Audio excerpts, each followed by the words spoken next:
Question number 13. Two equal chords intersect in P and Q. Okay. Two equal circles दिए हुए,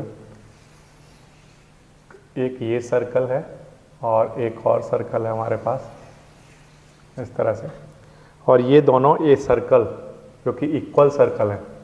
equal circle का मतलब हो गया कॉन्ग्रुएंट सर्कल, या मैं कहूँ जिनकी रेडियस इक्वल है, ठीक है। और ये एक दूसरे को P और Q पॉइंट पर इंटरसेक्ट कर रहे हैं, और एक यहाँ से P से पास करती हुई एक स्ट्रेट लाइन बनाई गई है ऐसे AB। ये एक स्ट्रेट लाइन है। प्रूव करना है, प्रूफ क्या करना है, QA equals to QB। Okay, ये पॉइंट यहाँ पर D है और ये पॉइंट यहाँ पर कोई C पॉइंट है, ठीक है। ये एक आसान वाला क्वेश्चन है, कैसे करेंगे देखिए। प्रूफ क्या है इसका? प्रूफ ये है कि QA चाहिए तो Q से A ज्वाइन कर लेते हैं, ठीक है। Q से A को ज्वाइन करना है ये, और Q से B को ज्वाइन करना है यहाँ से, ठीक है। ये Q से A और Q से B ज्वाइन कर लिया। अब इनको इक्वल दिखाना है, ठीक है। इक्वल दिखाना बिल्कुल आसान होगा। कैसे? हाँ, ये दोनों सर्कल कैसे हैं? ये दोनों सर्कल कॉन्ग्रुएंट सर्कल हैं, इक्वल सर्कल हैं। अगर ये इक्वल सर्कल हैं तो यहाँ पर ये जो आर्क होगी, इस वाले सर्कल की ये जो आर्क है यहाँ से लेकर यहाँ तक PQ है ना। इक्वल सर्कल गिवन है ना हमें पहले से। कैसे सर्कल है? Two equal circles intersect P and Q, ठीक है। तो यहाँ पर ये वाली जो आर्क है PCQ, ये वाली जो आर्क आ रही है, इस वाले सर्कल की ये वाली आर्क PCQ या PQ आर्क कह दो आप, ठीक है ना। PQ आर्क ये इक्वल रही होगी किसके? इस वाले सर्कल की इस PQ आर्क के, इसके। चाहो तो आप इसके नाम ऐसे लिख करके लिख लो, जिससे कि थोड़ा सा पहचान में आ जाए कि किस आर्क की बात हो रही है। PCQ ऐसे करके लिख लो। PCQ क्या है? इक्वल या कॉन्ग्रुएंट किसके? PDQ के। ऐसे ये वाली बात हमने कैसे कही? क्यों हमने ये वाली बात इसलिए कही है कि सर्कल 1 क्या है, इक्वल या कॉन्ग्रुएंट सर्कल 2 के, इसलिए हमने ये वाली बात कही है। फिर से ये एक सर्कल है, ये एक सर्कल है, ये दोनों सर्कल कैसे हैं? कॉन्ग्रुएंट। अगर ये कॉन्ग्रुएंट सर्कल हैं, या मैं कहूँ इक्वल सर्कल हैं, तो इनकी ये वाली जो आर्क हैं ये भी आपस में इक्वल रही होंगी, ठीक है। ये कैसी रही होंगी? इक्वल रही होंगी, ओके। और अगर ये दोनों आर्क अगर इक्वल हैं तो ये दोनों आर्क जो एंगल सबटेंड कर रही होंगी सर्कल पर, वो भी इक्वल होंगे। तो ये वाली जो आर्क है, ये वाली आर्क, ये इस सर्कल में एक एंगल सबटेंड कर रही है, ये और ये यहाँ पर, ठीक है। और ये वाले इस वाले सर्कल की ये वाली जो आर्क है, ये आर्क, ये भी एंगल सबटेंड कर रही है, एक तो ये और ये वाला एंगल, ठीक है ना। तो ध्यान से देखना, ये वाली आर्क एंगल सबटेंड कर रही है ये वाला, और ये वाली आर्क एंगल सबटेंड कर रही है ये वाला, ठीक। तो ये दोनों एंगल आपस में कैसे होंगे? इक्वल। क्योंकि जो इक्वल या कॉन्ग्रुएंट आर्क होती हैं वो इक्वल एंगल सबटेंड करती हैं सर्कल में, जहाँ भी वो एंगल बनाएंगे वो कैसे होंगे? इक्वल होंगे।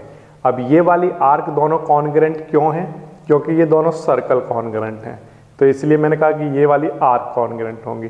और अगर ये आर्क कॉन्ग्रुएंट हैं तो ये एंगल जहाँ भी बनाएंगी सर्कल में वो आपस में कैसे होंगे? इक्वल होंगे। तो यहाँ पर ये वाली जो आर्क है, ये जो एंगल बना रही है एंगल A, इसका नाम रख दो QAP, इक्वल होगा किसके? QBP के। ये वाली बात आप क्या लिखोगे कि जो इक्वल आर्क होती हैं वो इक्वल एंगल सबटेंड करती हैं, है ना। या फिर आप पर कॉन्ग्रुएंट आर्क भी लिख सकते हो, कॉन्ग्रुएंट आर्क सबटेंड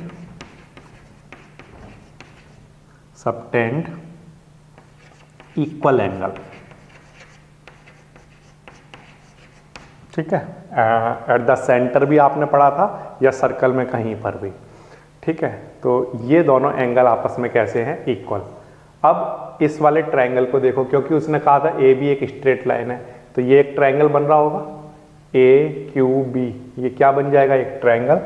तो ट्रायंगल ए बी क्यू में हमारे पास ट्रायंगल ए बी क्यू में ए क्यू किसके इक्वल है, बी क्यू के। ए क्यू बी क्यू के इक्वल क्यों है, ये हमें इस यहां से ऐसे कहना पड़ेगा कि यहां पर एंगल ए इक्वल है एंगल बी के।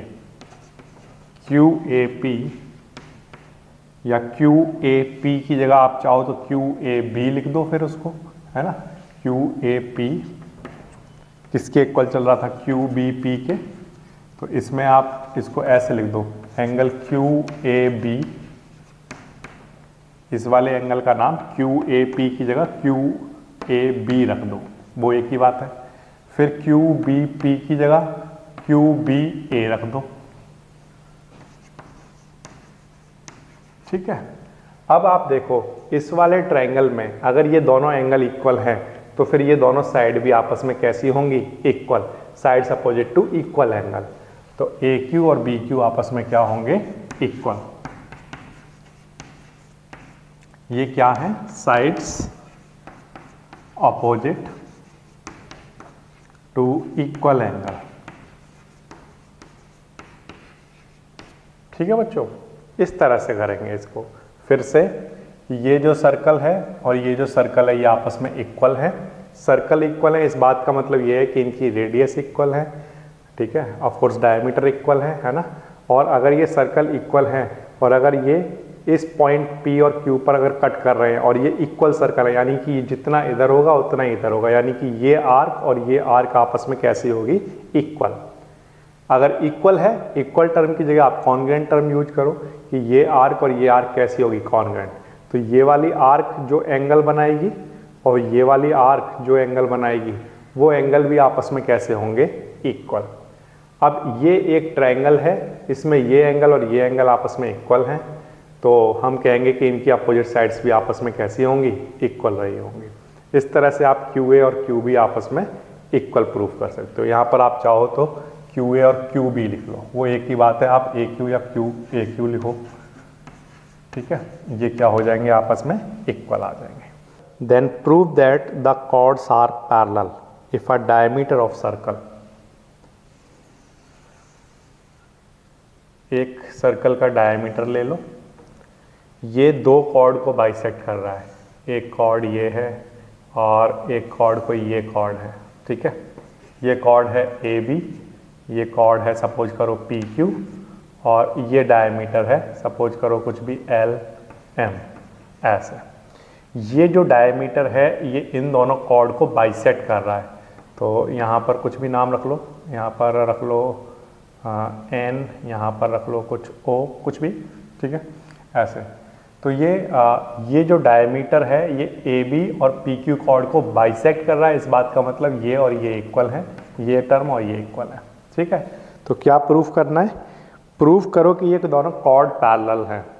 ठीक है, ये बिल्कुल आसान है। कैसे, अगर LM डायमीटर है और यहाँ पर इसका नाम चलो S रख दो और यहाँ पर सेंटर ले लो O, क्योंकि ये डायमीटर है ना, सेंटर रहा होगा O यहाँ पर।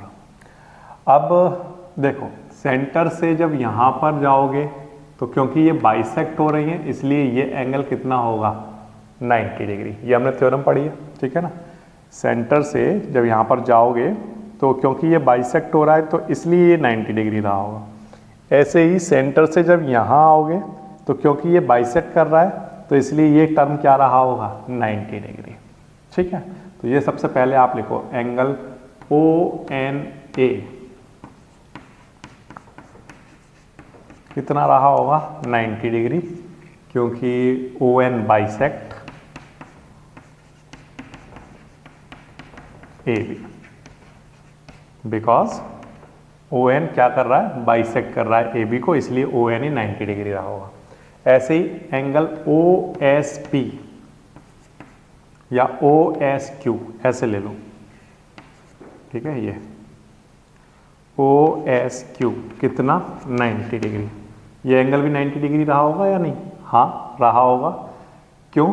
क्योंकि ओ एस पी क्यू को क्या कर रहा है? बाइसेट। अगर बाइसेट कर रहा है इसका मतलब ये 90 डिग्री रहा होगा। O S bisect P Q, ठीक है। अब ओ एन ए और ओ एस क्यू ये आपस में इक्वल होंगे, क्योंकि ये भी 90 के इक्वल है, ये भी 90 के इक्वल है, तो ये दोनों आपस में कैसे होंगे? Equal. O N A equal रहा होगा ओ एस क्यू के, ठीक है। ये भी 90 के इक्वल, ये भी 90 के इक्वल, तो ये दोनों आपस में इक्वल होंगे। अब हमने प्रूफ कर दिया कि ये एंगल और ये एंगल आपस में कैसे होंगे? इक्वल। बट ये दोनों एंगल तो अल्टरनेट इंटीरियर एंगल है, but these are alternate interior angle. ये कैसे एंगल है? Alternate interior angle. और ये हमने प्रूफ कर दिया कि ये आपस में इक्वल है। इसका मतलब ये है कि ए बी और पी क्यू आपस में कैसे रहे होंगे? Parallel. Therefore A B parallel रहा होगा किसके? पी क्यू के। ये बिल्कुल आसान है। फिर से ये डायमीटर है एल एम, ये कॉर्ड है ए बी, ये कॉर्ड है पी क्यू। ये डायमीटर इस ए बी कॉर्ड को बाइसेक्ट कर रहा है as well as P Q chord को भी बाइसेक्ट कर रहा है, ठीक है। ये सेंटर है ओ, इस सेंटर से जब ये लाइन यहाँ पर गई तो क्योंकि ये इसको बाइसेक्ट कर रहा था ओ एन, इसलिए हमने कहा यहाँ 90 डिग्री रहा होगा। ऐसे ही सेंटर से जब ये पी क्यू पर ये लाइन आई ओ एस, तो ये इसे बाइसेक्ट कर रही थी, इसलिए हमने कहा ये 90 डिग्री होगा। ये हमने थ्योरम पढ़ी है। अब ये भी 90 के इक्वल, ये भी 90 के इक्वल, तो ये दोनों एंगल आपस में इक्वल आ गए। ये एंगल और ये एंगल आपस में इक्वल आ गए। बट ये तो अल्टरनेट इंटीरियर एंगल है, तो इसका मतलब ए बी और पी क्यू क्या रहा होगा? आपस में पैरेलल रहा होगा। इस तरह से कर सकते हो आप क्वेश्चन नंबर 14। ये बिल्कुल आसान वाला क्वेश्चन हो गया, ठीक है। ये समझ आ गया होगा क्वेश्चन नंबर 14।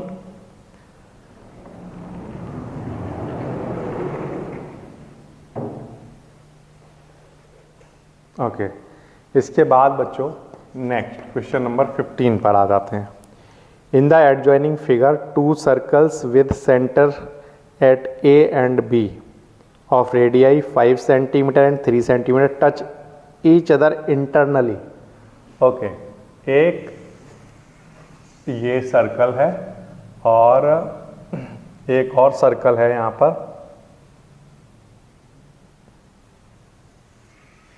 इस तरह से एक और सर्कल इंटरनली बनाया गया है और इनकी एक कॉमन कॉर्ड भी है। ये इसकी एक कॉमन कॉर्ड है पी क्यू, इस तरह से, ठीक है।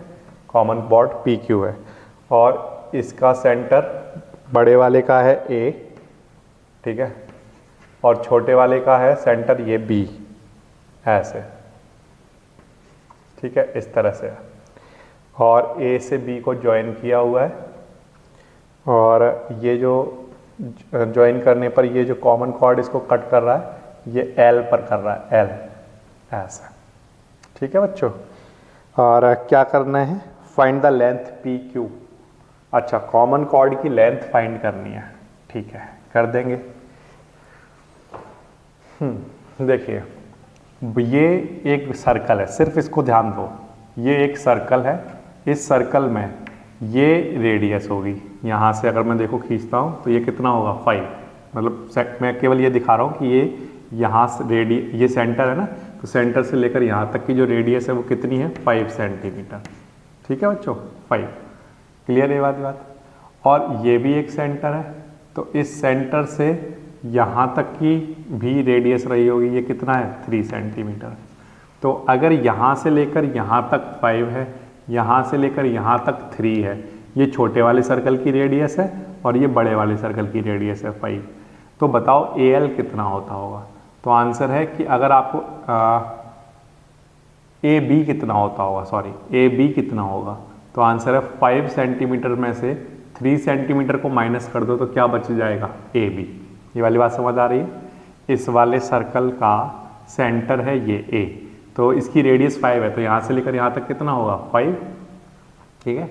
इस छोटे वाले सर्कल का सेंटर है बी और सेंटर है बी और रेडियस 3 है, तो यहाँ से लेकर यहाँ तक कितना होगा? 3। तो अगर ए बी निकालना हो तो वो कैसे निकालेंगे, 5 में से 3 माइनस कर दो तो क्या निकल जाएगा, ए बी। तो अगर ए बी की कभी ज़रूरत पड़ेगी तो वो 5 में से 3 माइनस करके निकल जाएगा कितना, 2 सेंटीमीटर। ये वाली बात क्लियर है। अब इसमें एक चीज़ और, क्या कि ये जो कॉमन कॉर्ड आ रही है और ये दोनों सेंटर हैं, तो मैंने आपको एक प्रूफ करके दिखाया था पिछले किसी क्वेश्चन में। किस क्वेश्चन में करके दिखाया था ये याद दिलाने के लिए मैं बता देता हूँ। ये क्वेश्चन नंबर मैंने 12 में करके दिखाया था। ये क्वेश्चन नंबर 12 जो इसी एक्सरसाइज का था, उसमें मैंने ये करके दिखाया था कि जो कॉमन कॉर्ड होती है और ये जो सेंटर होते हैं, ये सेंटर को क्या करती है, बाइसेक्ट करती है। एक तो ये इक्वल होते हैं और यहाँ पर बच्चों 90 डिग्री बन रहा होता है। ये मैंने क्वेश्चन नंबर 12 में प्रूफ करके दिखाया था, तो वहाँ से आप रेफर कर सकते हो। और फिर अगर ये बाइसेक्ट हो रहा है तो ए एल कितना होगा, तो ए बी का हाफ रहा होगा, तो ए एल जो होगा वो होगा half of A B. A B 2 centimetre है, इसको 2 से डिवाइड करा दो तो 1 सेंटीमीटर बचेगा हमारे पास ए एल। ठीक है बच्चों, ये आ जाएगा। अच्छा, अब इसके बाद ए एल 1 सेंटीमीटर आ चुका, ठीक है। और यहाँ से इस सेंटर से ये भी 1 सेंटीमीटर आ चुका, ठीक है। ये 1 सेंटीमीटर लिख लो ऐसे, ये 1 सेंटीमीटर, ये भी 1 सेंटीमीटर, ठीक है। यहाँ से लेकर सेंटर से ज्वाइन करा दो, ये ऐसे, ठीक है। इस सेंटर से अगर इसको ज्वाइन कराओगे तो बताओ ये डिस्टेंस कितनी रही होगी, तो आंसर इस छोटे वाले सर्कल की जो रेडियस थी वो 3 सेंटीमीटर थी। कितनी थी, 3 सेंटीमीटर। तो इस सेंटर से अगर यहाँ ज्वाइन कराओगे, कहीं पर भी ज्वाइन कराओगे, सब जगह कितना होगा रेडियस, 3 सेंटीमीटर। तो इतना बच्चों 1 सेंटीमीटर है और इतना बच्चों कितना है, 3 सेंटीमीटर। और यहाँ पर क्या बन रहा है, 90 डिग्री, ठीक है। तो ये एक ट्रायंगल बन के तैयार हो जाएगा लाइक दिस, ऐसा, जिसमें बी पॉइंट हमारा सेंटर है, ठीक है। और ये सर्कल का एंड यहाँ पर आ रहा है सर्कल, है ना, तो ये 3 सेंटीमीटर होगा। और बी से लेकर एल तक ये हमारा 1 सेंटीमीटर है, क्योंकि ये टोटल 2 सेंटीमीटर था ना, तो ये 1 सेंटीमीटर बचा। और यहाँ पर 90 डिग्री बन रहा है। ये हमने थ्योरम पढ़ी थी कि अगर इस तरह से कहीं पर 2 सर्कल हो, ये सेंटर हो, है ना, और ये कॉमन कॉर्ड हो, तो यहाँ पर 90 डिग्री बनता है। ये मैंने प्रूफ करके दिखाया हुआ है। और ये आपस में इक्वल होते हैं, ये भी दिखाया हुआ है। तो ये वहाँ से रेफर कर रहा हूँ, ठीक है। और अब आपको निकाल कर क्या देना है, आपको निकाल कर देना है पी क्यू निकाल कर देना है ना। तो पी क्यू निकाल कर देने के लिए क्या क्या कर सकते हैं हम एक काम करते हैं, पी क्यू पूरा निकालना है तो ये ना लेकर हम ऐसा करते हैं, ए से लेकर पी को ज्वाइन करा देते हैं। ए से पी को ज्वाइन करा देते हैं। ए से पी तक बताइए कितना होगा, तो आंसर है यहाँ से लेकर यहाँ तक 5 सेंटीमीटर होगी रेडियस, है ना। और इससे इसको भी ज्वाइन करा देते हैं, क्यू को, ए से क्यू को भी ज्वाइन करा देते हैं। तो ये भी कितना होगा, 5 सेंटीमीटर होगा या नहीं होगा, है ना। 5 सेंटीमीटर रेडियस होगी दोनों की। तो अब देखो कौन सा वाला ट्रायंगल लेकर चलोगे। आपका इस तरह का फिगर बन के तैयार हो रहा है। एक तो ये 5 सेंटीमीटर, क्योंकि ए क्या है, रेडियस बाहर वाले सर्कल की, है ना। ए क्या है, सेंटर, बाहर वाले सर्कल की रेडियस कितनी है, 5 सेंटीमीटर। और यहाँ से लेकर यहाँ तक एल तक ये डिस्टेंस कितनी है, 1 सेंटीमीटर। और ये पी एल आप पता कर लो, ठीक है। और यहाँ पर 90 डिग्री यहाँ बन रहा है। तो इस ट्रायंगल में पाइथागोरस थ्योरम लगा लो, तो लगाओ by P G T. Pythagoras theorem लगाओगे तो क्या आएगा, 5 का स्क्वायर किसके इक्वल, 1 का स्क्वायर प्लस पी एल का स्क्वायर, ऐसे आएगा। 5 का स्क्वायर कितना, 25, 1 का स्क्वायर इधर लाकर माइनस करा दोगे, इधर पी एल का स्क्वायर, और इधर बचेगा 24, और इधर स्क्वायर हटाओगे तो अंडर रूट आ जाएगा। और इसको आप क्या लिख सकते हो, 24 को 4 × 6, है ना, और 4 का 2 बाहर आ जाएगा, तो कितना बन जाएगा, 2√6 सेंटीमीटर। ये हमारे पास पी एल की वैल्यू आ जाएगी इतनी, ठीक है ना बच्चों। इसी तरह से आप ये वाला तो ट्रायंगल मत बनाना, ठीक है। और इसी तरह से आप इस वाली की कैलकुलेशन कर लो। आपको एक ट्रायंगल और दिखाई दे रहा होगा, यहाँ पर ए है ऐसे, और ये क्यू पॉइंट है, और ये एल है ऐसे, ठीक है। ये वाला ट्रायंगल भी आपको दिखाई देगा ऐसा। इसमें ये ए सेंटर है, तो ऑफ कोर्स ये रेडियस है 5 सेंटीमीटर, है ना, और ए एल कितना है हमारा 1 सेंटीमीटर, और ये यहाँ से लेकर एल से लेकर क्यू तक हम निकाल लेंगे। तो इसमें भी पाइथागोरस थ्योरम लगाओ, तो यहाँ 90 डिग्री बन रहा है पीजीटी। तो पीजीटी जब लगाओगे तो 5 का स्क्वायर किसके इक्वल आएगा, 1 का स्क्वायर प्लस एल क्यू का स्क्वायर, ठीक है ऐसे। अब इसको सॉल्व करोगे तो ये कैलकुलेशन कुछ इसी तरह की चल रही है, बिल्कुल सेम कैलकुलेशन चल रही है उधर वाली भी। तो आपकी जो एल क्यू की वैल्यू आएगी निकल कर, वो कितनी आ जाएगी 2√6 सेंटीमीटर, ठीक है ना, 2√6 सेंटीमीटर। जितना ये निकल कर आया था ना पी एल, उतना ही एल क्यू आपका निकल कर आ जाएगा 2√6 सेंटीमीटर। अब आपको निकालना है पी से लेकर क्यू तक। तो पी से क्यू तक कैसे निकालोगे, तो आंसर है पी एल को और एल क्यू को ज्वाइन करा दो। ये हमारा एल पॉइंट है ना, इसमें पी एल को और एल क्यू को ज्वाइन करा दो या ऐड कर दो, P L plus L Q. P L की वैल्यू हमारे पास 2√6 है, ये यहाँ पर लिख लो, प्लस क्यू एल की वैल्यू 2√6 है, ये ऐड कर लो, तो आंसर कितना आ जाएगा 4√6 सेंटीमीटर, इतना, ठीक है। ये इसका आंसर बन जाएगा क्वेश्चन नंबर 15 का 4√6 सेंटीमीटर, ठीक है। एक बार फिर से कैसे किया देखिए, ध्यान दीजिए। सबसे पहली चीज तो ये एक सर्कल है, बड़ा वाला सर्कल, इसको एक छोटा सर्कल इंटरनली टच कर रहा है। इस बड़े वाले सर्कल का सेंटर है ए, और इस छोटे वाले सर्कल का जो सेंटर है वो है बी, ठीक है बच्चों। और ये एक कॉर्ड है जो कि कॉमन कॉर्ड है दोनों सर्कल के लिए, और वो इन दोनों सेंटर को ज्वाइन करने वाली लाइन को एल पर कट कर रही है, ठीक है, एल पर इंटरसेक्ट कर रही है। अब हमने कहा कि देखो ये सेंटर है, तो ये यहाँ पर 5 होगा, यहाँ पर भी 5 होगा, यहाँ पर भी 5 होगा, है ना, क्योंकि 5 से रेडियस है, और यहाँ से यहाँ तक 5 है, और इस वाले सेंटर की जो रेडियस, इस वाले सर्कल की जो रेडियस है वो 3 है, तो ये 3 होगा। तो यहाँ से यहाँ तक 5, यहाँ से यहाँ तक 3, तो ये कितना बचेगा 2 सेंटीमीटर। अब 2 का हाफ रहा होगा, क्योंकि ये कॉमन कॉर्ड है इसलिए बाइसेक्ट हो रहा होगा। तो हमने कहा ये 2 है, तो ए भी 2 है, तो ए एल 1 रहा होगा, ठीक है, और ऑल्सो यहाँ पर 90 डिग्री रहा होगा। तो ये 1 सेंटीमीटर, ये 5 सेंटीमीटर, तो यहाँ पाइथागोरस थ्योरम लगा कर ये पी एल निकाल लो।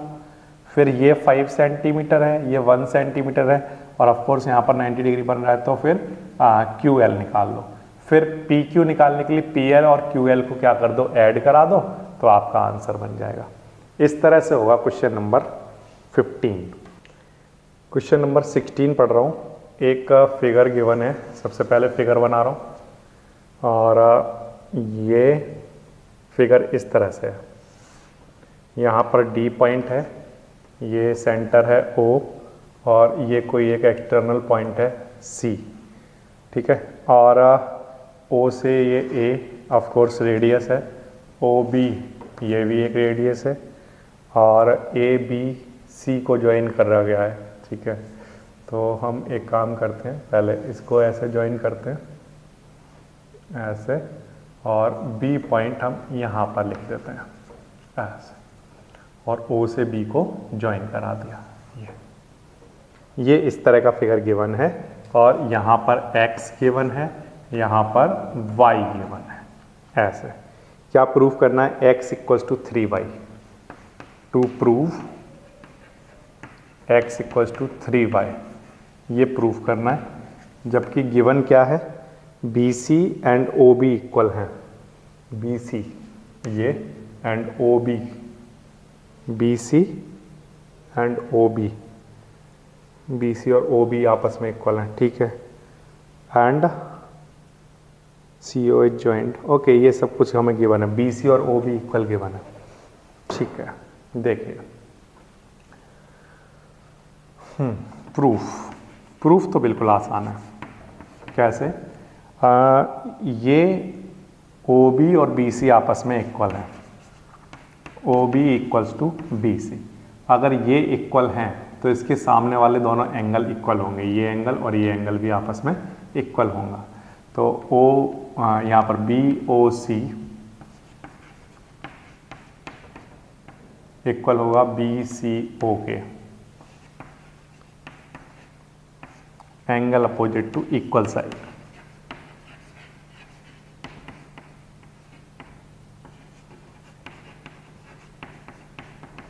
ठीक है बच्चों, और ये क्वांटिटी हमें गिवन थी। तो ये इक्वल है इसके, तो इसलिए ये दोनों एंगल आपस में इक्वल होंगे। अगर ये y है तो ये भी y होगा। ठीक है, ये वाली बात क्लियर है। नाउ ये जो ट्रायंगल है BOC, इसके लिए ये क्या है, एक एक्सटीरियर एंगल। कौन सा वाला एंगल, OBA, ये एक एक्सटीरियर एंगल है, एक्सटीरियर एंगल OBA। ये जो एंगल है ये एक्सटीरियर एंगल है इस ट्रायंगल के लिए, ये सामने वाले दोनों इंटीरियर एंगल के सम के इक्वल होगा, है ना, इन दोनों के सम के इक्वल होगा। तो ये y प्लस वाई के इक्वल होगा, तो मतलब ये कितना हो जाएगा, 2y। ठीक है, तो ये वाला जो एंगल है ये एक्सटीरियर एंगल है, इसलिए इन दोनों के सम के इक्वल होगा, इसलिए ये एंगल कितना आ जाएगा हमारे पास, 2y। ये वाली बात क्लियर है। ठीक है, अच्छा अब ये 2y आ गया। अब OB एक रेडियस है और OA एक रेडियस है, तो OB और OA आपस में इक्वल है, तो OA इक्वल है OB के, ये दोनों ही क्या हैं, रेडियाई। तो अगर ये दोनों अगर आपस में इक्वल हैं क्योंकि रेडियस है, तो इनके सामने वाले एंगल भी आपस में इक्वल होंगे। ये साइड इक्वल, तो ये एंगल इक्वल होगा इस एंगल के। इस एंगल का नाम है OAB, ये इक्वल होगा इस एंगल के, एंगल OBA के, और कितना आ जाएगा ये 2y। तो अगर ये 2y है तो ये भी कितना आ गया, 2y आ गया। ठीक है, एंगल OAB 2y आ गया। क्लियर है यहाँ तक। अब ये वाला जो ट्रायंगल, ये जो ट्रायंगल है OAC, ये बड़ा वाला ट्रायंगल, इसके लिए ये x क्या है, एक्सटीरियर एंगल। तो ट्रायंगल, किस ट्रायंगल की बात हो रही है वो लिख लो, AOC में x क्या है, एक्सटीरियर एंगल। ठीक है, ये एक्सटीरियर है, तो ये जो x है ये सामने वाले दोनों इंटीरियर एंगल के सम के इक्वल होगा। तो x किसके इक्वल होगा, 2y प्लस y के, तो x किसके इक्वल आ जाएगा, 3y के इक्वल। यही हमें प्रूफ करना है। तो फिर से कैसे किया, देखो ये फिगर गिवन है, इस फिगर में OB और BC आपस में इक्वल है। तो अगर OB और BC आपस में इक्वल हैं तो इनके सामने वाले एंगल भी आपस में इक्वल होंगे। अगर ये y है तो ये भी y होगा, एक बात। दूसरी बात ये कि अगर ये एक ट्रायंगल है BOC, तो उसके लिए ये एक एक्सटीरियर एंगल है, ये एंगल इसके सामने वाले इंटीरियर एंगल के सम के इक्वल होगा, एक्सटीरियर एंगल प्रॉपर्टी। तो ये एंगल कितना आ जाएगा, इन दोनों के सम के इक्वल, मतलब कितना आ जाएगा, 2y। यहाँ तक हो गया। फिर इसके बाद OB और OA आपस में इक्वल है, दोनों ही रेडियस हैं, ये सेंटर है ना O, तो ये दोनों ही क्या है, रेडियस। तो अगर ये दोनों साइड्स आपस में इक्वल हैं तो इस वाले ट्रायंगल में ये एंगल और ये एंगल आपस में इक्वल रहे होंगे। तो अगर ये 2y है तो ये भी 2y होगा। ठीक है, फिर इसके बाद ये जो बड़ा वाला ट्रायंगल है, इस बड़े वाले ट्रायंगल में के लिए ये वाला एंगल एक्सटीरियर एंगल है, तो ये सामने वाले दोनों इंटीरियर एंगल के सम के इक्वल होगा। तो 2y प्लस y यानी 3y के इक्वल होगा। इस तरह से करेंगे इसको। देखिए नेक्स्ट क्वेश्चन पर चलते हैं। Question number 17, AB and AC are two chord of a circle of radius r। सबसे पहले तो एक सर्कल बनाया जाएगा और इस सर्कल की रेडियस r है, ये हमें गिवन है, और दो कॉर्ड बनानी है AB और AC such that AB 2 times है AC के। तो AC को हम बड़ा बनाएंगे, ये हमने बनाया AC ऐसे, और ए बी हमने ऐसे बनाया, ये हमें गिवन है कि ए बी जो है वो हाफ है ए सी का, है ना, नहीं ए बी ट्वाइस है ए सी का, A B is twice of A C. Okay, इसका नाम आप ए बी रखो और इसका नाम ए सी रखो। ए बी हमें गिवन है ट्वाइस ऑफ ए सी ऐसे, ठीक है, ये हमें गिवन है। If P and Q are distance of A B and A C from the centre, ये सर्कल है, ये कॉर्ड है ए बी, ये कॉर्ड है A C, A be twice है ए सी का, तो अगर ए बी ये हमने पूरा कुछ भी मान लो, सपोज करो x है, ए बी कितना है x, तो ए सी जो होगा वो x का हाफ होगा, मतलब कितना होगा x/2 होगा ऐसे। अगर ये ए बी x है तो ए सी का क्या है, ए सी उसका आधा ही तो होगा। अगर यहाँ से अगर हम देखें तो ए सी जो है हमारा वो क्या होगा, हाफ ऑफ ए बी। ये 2 नीचे लेकर आ जाओ, या ऐसा कह सकते हो कि ये x/2 है तो ये x होगा, मतलब उसका डबल होगा, ये ऐसे कह सकते हो। या आप अगर कोई कन्फ्यूजन नहीं क्रिएट करना चाहते हो तो एक तरीका बनाओ बच्चों के लिए कि ये x ले लो तो ये कितना ले लो 2x, ये सबसे आसान चीज़ रहेगी, जिससे कि बच्चों को समझ आएगी बात कि अगर ये x होगा तो ये 2x होगा। और ये सर्कल है और ये इसका सेंटर है O, ठीक है। इस सेंटर से कुछ डिस्टेंसेस गिवन है बच्चों, P and Q are distance of A B and A C, A B की और ए सी की डिस्टेंस गिवन है, ये P है और यहाँ से ये Q है, ठीक है, स्मॉल q है ऐसे। Okay, now then prove that, to prove, क्या प्रूव कर दूं, 4q स्क्वायर प्रूव करके दिखाओ p square plus 3r square के इक्वल होगा। इस सर्कल की जो रेडियस है बच्चों वो गिवन है पहले से, ये अगर सेंटर है तो ये रेडियस रही होगी r, होनी ही चाहिए, ये सेंटर है तो ये रेडियस होगी, और ये इस सेंटर से इस AC कॉर्ड की डिस्टेंस है तो ऑफ कोर्स ये परपेंडिकुलर डिस्टेंस होगी, और ये सेंटर से ये हमने एक डिस्टेंस बनाई है, ये भी परपेंडिकुलर डिस्टेंस। ओके, नाउ अगर ये परपेंडिकुलर है, ये अगर मैंने परपेंडिकुलर बनाया तो ये बाइसेक्ट कर रहा होगा इसको, तो अगर ये टोटल x है बच्चों, यहाँ से यहाँ तक अगर कितना x, तो इतना पार्ट कितना बचा होगा x/2। ये वाली बात सबको क्लियर हुई। AC अगर x है तो क्योंकि ये परपेंडिकुलर है तो ये क्या कर रहा होगा, बाइसेक्ट, तो अगर टोटल x है तो ये कितना होगा x/2। फिर से इस जगह पर इसका कुछ नाम भी रख देना, OM रख देते हैं, चलो ऐसे ही O से यहाँ पर ये परपेंडिकुलर हमने ड्रॉ किया गया है तो ये भी बाइसेक्ट कर रहा होगा, तो अगर ये टोटल 2x है तो ये कितना होना चाहिए x। ये वाली बात क्लियर है। एक बार फिर से, ये एक सर्कल है, ये सेंटर है इसका O, इसमें 2 कॉर्ड हैं AB और AC, सच दैट AB जो है वो डबल है किसका, AC का, तो अगर AC x है तो AB कितना है 2x। फिर सेंटर से इसके पर जो परपेंडिकुलर डिस्टेंस है वो है P, इससे जो परपेंडिकुलर डिस्टेंस है वो है Q, ठीक है। अब ये परपेंडिकुलर है तो ये इसको बाइसेक्ट करेगा, तो ये टोटल 2x है तो ये x होगा, और ये परपेंडिकुलर डिस्टेंस है तो ये भी इसको बाइसेक्ट करेगा, तो ये अगर x है यहाँ से यहाँ तक तो इतना कितना बचेगा x/2। ये बिल्कुल आसान है। अब हमारे पास 2 राइट एंगल ट्रायंगल आ गए, एक आ गया OMA। इस ट्रायंगल OMA में हाइपोटेनस यानी रेडियस का स्क्वायर किसके इक्वल होगा, Q का स्क्वायर प्लस x/2 का स्क्वायर, ऐसे, ठीक है बच्चों, ऐसे आ जाएगा।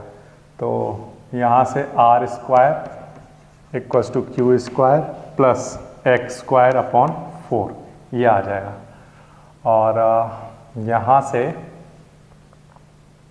एलसीएम अगर मैं लेता हूँ तो 4r² 4q² प्लस x² ये बन जाएगा। ये ठीक लिखा मैंने। अगर आप इसका एलसीएम लोगे तो 4 आएगा और 4 यहाँ बन चुका होगा, जो नीचे वाला 4 था वो यहाँ मल्टीप्लाई करा दिया, ऐसे बन जाएगा ये, ठीक है। और यहाँ से x² की अगर हम वैल्यू निकालें तो 4r² minus 4q² equals to क्या, एक्स स्क्वायर, ये बन जाएगा। ठीक है बच्चों, हमें कैसे पता चलेगा कि एक्स स्क्वायर की वैल्यू निकालनी है? तो आंसर है कि हमें जो प्रूव करना है उसमें कहीं पर एक्स नहीं चाहिए, तो इसका मतलब एक्स की वैल्यू निकालकर पी और पी क्यू आर के टर्म में रखनी होगी, तो इसलिए मैं एक्स स्क्वायर की वैल्यू निकाल रहा हूँ। अब ये वाला एक ट्रायंगल लेकर चल लो, ये वाला ट्रायंगल ओ ए ओ एम, ठीक है। इस ट्रायंगल में पाइथागोरस थ्योरम लगाओ, तो यहाँ 90 बन रहा है, तो यह हाइपोटेनस है आर, आर का स्क्वायर इक्वल होगा किसके, पी के स्क्वायर के प्लस एक्स के स्क्वायर के, आर का square P square plus x square के इक्वल होगा। ठीक है बच्चों, आर स्क्वायर ऐसे ही ठीक है, पी स्क्वायर भी ऐसे ही ठीक है। एक्स स्क्वायर की वैल्यू हम क्या लिख सकते हैं, 4r square minus 4q square, 4r square plus minus 4q square, ठीक है। एक्स स्क्वायर की वैल्यू हमने 4r square minus 4q square वहां पुट कर दी। अब ये 4q स्क्वायर इधर लाइए तो प्लस का हो जाएगा, ठीक है बच्चों, 4q स्क्वायर इधर आएगा तो प्लस का हो जाएगा, और r स्क्वायर इसमें से जाकर माइनस करा दो, तो कितने r स्क्वायर बचेंगे, 3r स्क्वायर। ठीक है, यही हमें प्रूफ करना था, 4q square P square plus 3r square के इक्वल। तो ये एक आसान वाला क्वेश्चन है। कैसे, ये एक सर्कल है, ये एक कॉर्ड है ए बी, ये एक कॉर्ड है A C, such that A B A C का ट्वाइस है। तो अगर ये x है तो ये 2x है, ये सेंटर है, ये रेडियस है r, ये परपेंडिकुलर डिस्टेंस है इस कॉर्ड की और ये इस कॉर्ड की q। ठीक है, ये x है तो इतना पार्ट x/2 होगा, ये 2x है तो ये x होगा। अब यहाँ पर एक ट्रायंगल है, उसमें पाइथागोरस थ्योरम लगाई हमने और किसकी वैल्यू निकाल ली, x की, एक्स स्क्वायर की। फिर ये वाले ट्रायंगल में पाइथागोरस थ्योरम लगाया और वहाँ पर जो एक्स स्क्वायर आया उसकी जगह ये पुट कर दिया, इधर उधर ले जाकर प्लस माइनस किया, ये हमारा आंसर बन गया। इस तरह से होगा क्वेश्चन नंबर 17। क्वेश्चन नंबर 18 पढ़ रहा हूँ। इन द एडजॉइनिंग फिगर, एक सबसे पहले तो फिगर की बात हो रही है। इस फिगर में ओ इज द सेंटर, ठीक है, ये हमने बनाया ओ सेंटर, ये, and if A B and A C are chord, कहाँ है ए बी और ए सी, ये इस तरह का ए सी है और एक ए बी है, ये दोनों कॉर्ड हैं of circle such that A B और ए सी इक्वल है, मतलब ये इक्वल कॉर्ड है। ठीक है, इस वाली बात का ध्यान रखेंगे कि ए बी और ए सी इक्वल कॉर्ड हैं। ठीक है, ओ पी परपेंडिकुलर है ए बी पर, ओ पी यहाँ पर इस तरह से बनाया गया है, ओ पी ये परपेंडिकुलर है। ठीक है, क्लियर है ये वाली बात तो हमें, और ओ क्यू परपेंडिकुलर है ए सी पर, ये यहाँ पर परपेंडिकुलर है। ठीक है, ऐसे, ठीक है बच्चों, ऐसे परपेंडिकुलर है। Now prove that P B और क्यू सी इक्वल है।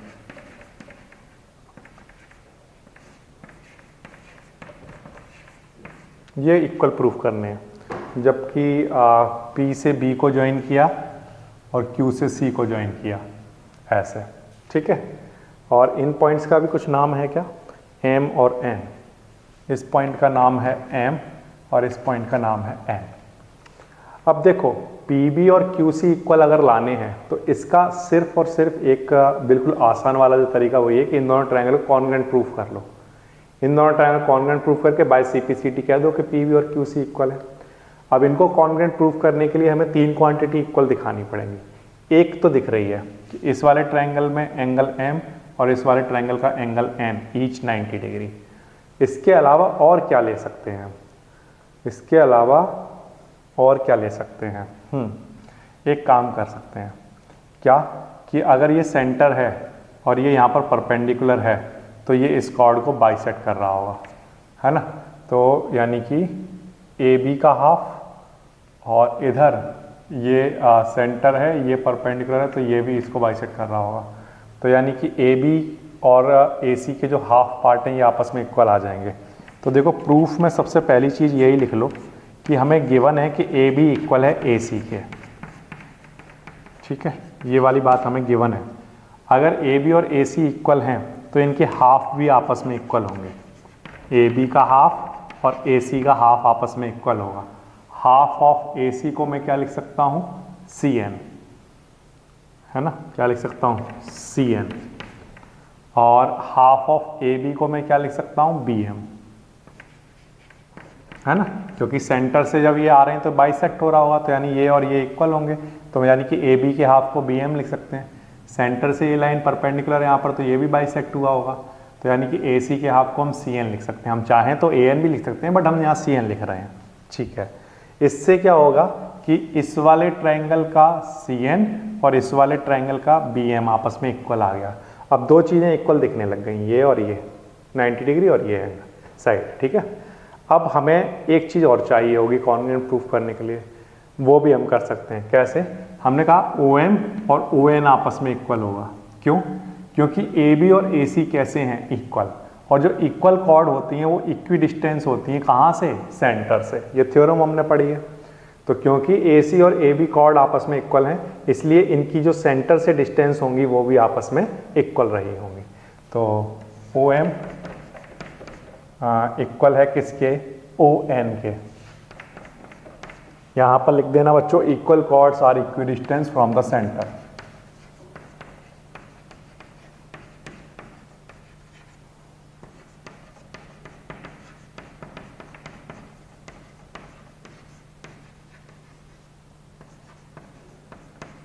ठीक है, ये वाली बात क्लियर हो गई होगी सबको। और ये जो ओ क्यू है और ये जो ओ पी है ना, ये क्या है, रेडियस हैं। ये सेंटर है ना, तो ये रेडियस होंगी। ओ पी और ओ क्यू ये भी आपस में इक्वल रहे होंगे, है ना। ओ पी और ओ क्यू ये भी आपस में इक्वल होंगे। ये दोनों ही क्या हैं, रेडियस, है ना। ओ पी और ओ क्यू रेडियस हैं, और ओ एम और ओ एन इसलिए इक्वल हैं क्योंकि ये इक्वल कॉर्ड्स इक्वी डिस्टेंस होंगी फ्रॉम द सेंटर।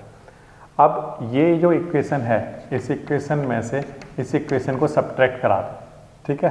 तो OP में से OM माइनस कर दो और OQ में से ON माइनस कर दो। इसमें से इसे सब्ट्रैक्ट कर दो, इसमें से इसे सब्ट्रैक्ट कर दो। तो OP में से अगर OM हटा दोगे, OP में से अगर OM हटा दोगे तो MP बचेगा, है ना, ये बच जाएगा MP या PM, ठीक है।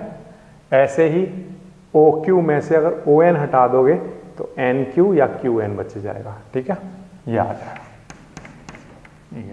ठीक है। ये टर्म आ गया हमारे पास।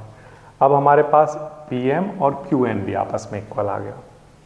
अब बिल्कुल आसान है इन दोनों ट्रायंगल को कॉन्ग्रुएंट प्रूफ करना। ये साइड इक्वल है इसके, प्रूव्ड अबव। ये एंगल और ये एंगल ईच 90 डिग्री। ये साइड इक्वल है इसके, प्रूव्ड अबव, ठीक है। तो दो ट्रायंगल लेकर चल रहा हूँ। ट्रायंगल का नाम है PMB एंड ट्रायंगल का नाम है QNC। इन दोनों ट्रायंगल में PM इक्वल है QN के, ठीक है। PM इक्वल है QN के, ये हमने यहाँ प्रूव किया है। तो यहाँ लिखता हूँ मैं प्रूव्ड अबव। और एंगल M इक्वल है एंगल N के, ये है ईच 90 डिग्री, ठीक है।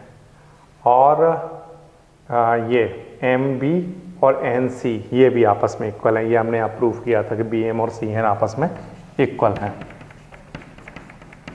ये भी हमने प्रूव किया था ऊपर, ठीक है। तो ये दोनों ट्रायंगल कॉन्ग्रुएंट हो जाएंगे साइड एंगल साइड से, ठीक है। ट्रायंगल PMB कॉन्ग्रुएंट प्रूफ हो जाएगा ट्रायंगल QNC के, कौन से रूल से, साइड एंगल साइड रूल से। ये वाली बात भी क्लियर है, ठीक है। अगर ये दोनों ट्रायंगल कॉन्ग्रुएंट हैं तो बाय CPCT PB और QC आपस में इक्वल होंगे। प्रूव में देखिए क्या है, PB और QC है ना, हम यहाँ पर PB, ठीक। तो बाय CPCT PB इक्वल होगा किसके, QC के, बाय CPCT। इस तरह से आप इसको प्रूफ कर पाओगे कि इस ट्रायंगल का PB और इस ट्रायंगल का QC आपस में इक्वल होगा। तो इसको प्रूफ करना बिल्कुल आसान है। कैसे? ये एक सर्कल है, ये कॉर्ड है ए बी और ये कॉर्ड, नो फिर से, ये एक सर्कल है, ये एक कॉर्ड है ए बी और ये एक कॉर्ड है ए सी, ये आपस में इक्वल हैं और सेंटर से इस कॉर्ड पर एक परपेंडिकुलर ड्रॉ किया गया है ओ पी और इस वाली कॉर्ड पर ओ क्यू, ये परपेंडिकुलर हैं, ठीक है। और Q से C और P से B को ज्वाइन किया गया, तो ये दो लाइनें जो बनी हैं PB और QC, ये इक्वल प्रूफ करनी है। इसके लिए हमने कहा कि तीन चीज़ें आपस में इक्वल दिखानी है, तो ये 90 डिग्री, ये 90 डिग्री तो पहले से है। और हमने कहा कि क्योंकि ये AC और AB कॉर्ड आपस में इक्वल हैं, तो इनके हाफ भी आपस में इक्वल होंगे, ठीक है। और फिर ये यहाँ से यहाँ तक रेडियस है, ये यहाँ से यहाँ तक रेडियस है, और ये यहाँ से यहाँ तक डिस्टेंस है, ये यहाँ से यहाँ तक डिस्टेंस जो है वो इक्वल है, OM और ON, क्योंकि इक्वल कॉर्ड्स इक्वी डिस्टेंस होती हैं।